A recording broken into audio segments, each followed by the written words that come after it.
So here we are again in lockdown devotions, and I've been asked to share what rhythms and routines keep me close to God while we can't meet and worship together. For me, the most important discipline is to start every single day reading from the Bible. I like to read one chapter a day and work my way sequentially through one book at a time. So right now, I'm going through the book of Lamentations, and this morning was chapter 3. So let me share with you just a couple of verses from my reading this morning in Lamentations chapter 3 from verse 20. My soul is downcast within me, yet this I call to mind, and therefore I have hope. Because of the Lord's great love, we are not consumed, for his compassions never fail. They are new every morning. Great is your faithfulness. And the writer here is lamenting the time God's people were captive in Babylon. Perhaps not a bad analogy for this difficult time for us, virtual captives in our own homes. But even in the most difficult of times, God is faithful to those who wait on him and call out to him. I use an app to track my journey through the Bible. It gives me a 10-minute teaching on each chapter, and so it's easy to form a habit. If you're a wee bit competitive like me, this app gives a breakdown of your progress. So in this app, my journey so far has covered 65% of the Old Testament, 95% of the New Testament, and 71% of the whole Bible. I love this, and it spurs me on to get it finished.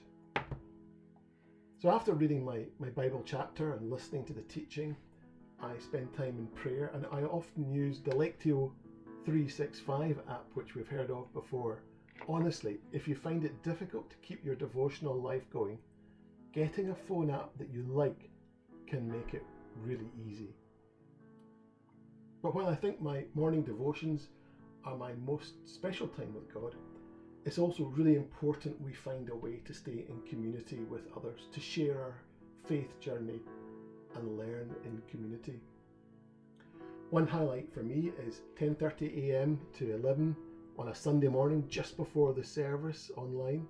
The charter folk, we meet for a time of sharing on Zoom, and it really is different live in a group, and it helps prepare us for the service.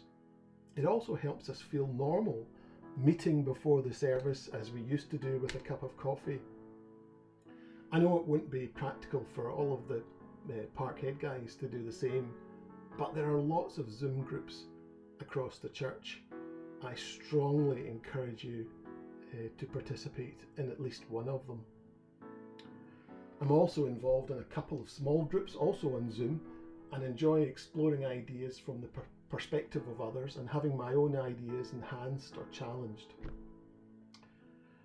Another highlight this past week was a socially distant walk with Philip Howard. Again, a different way to experience God is to share one-to-one with someone you trust and to talk through your life and your worries with a Christian friend who can give you some encouragement or wisdom as well as friendship.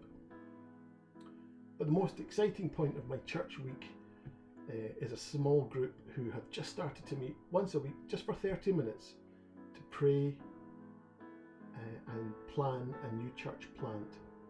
Again, we meet on Zoom, and so far we've really just spent time praying and listening. But I love that while we are in lockdown and the church seems dormant and inactive, that actually we are busy planning new things and getting ready to spring into action as soon as we get back to normal again. So Lord, I pray that each one of us uses this time of lockdown to get to know you better, to prepare ourselves spiritually, physically and mentally for what you have planned next. Great is your faithfulness.